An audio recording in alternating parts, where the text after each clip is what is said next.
Hey folks, Tony the Tiger here, and this AP stat lesson is the role of R squared in regression. Okay, so it's talking about variation. We'll get to that in just a bit. Let's take care of this board problem. For children between the ages of 18 months and 29 months, there's an approximate linear relationship between the height and ages. The relationship is modeled by this equation right here, where y is the height and x is the age. So y is the height in centimeters, the x is the age in month. So Joseph is 22.5 months old, so that would be an x. So what would be his predicted height? So go ahead and plug in 22.5 in right there, and you should get, I believe it's choice A. Yeah, choice A. Alrighty.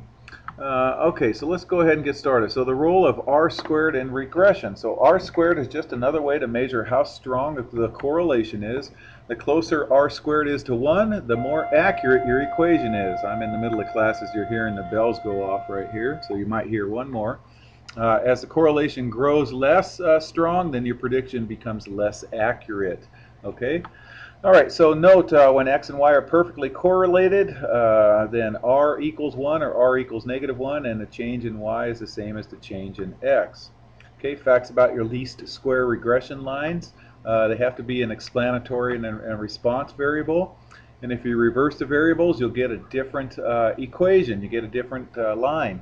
So if you plug things in list 1 and then plugged other things in list 2 and did a linear regression line of list 1, list 2, you can do the same thing and do a linear regression line list 2, list 1. It'll just give you a different equation depending on what is being asked or set up about. So it'll always pass through the average of your x's, the average of your y's, so that you can get those by doing a two variable stats in your calculator.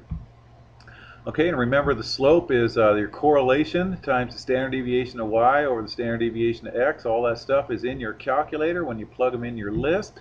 We've gone over that. And since it passes through this ordered pair, that's enough information to write an equation from your Algebra 1 skills. Y equals mx plus b.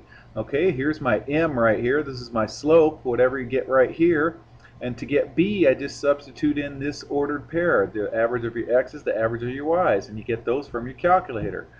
All right, so let's try this. So you can explain a regression line entirely in terms of the basic descriptives of the mean of your x, the mean of your y's, the standard deviation of the x and of the y's, and your correlation right there. Everything's enough to give you that. So the square of your correlation, which is called the fraction of variation, in the values of x on y, r squared is just your variation. You see the word variation? That is code word for r squared in your calculator. Okay, so you see anything with variation, that's r squared. So if it asks you for define the correlation, you just square root that if they give you the variation. All right, so when you get a correlation, you square it to get r squared, and it gives you a better feel for the strength of the association. Perfect correlation is when r equals 1 or r equals -1 means the points lie exactly on one line.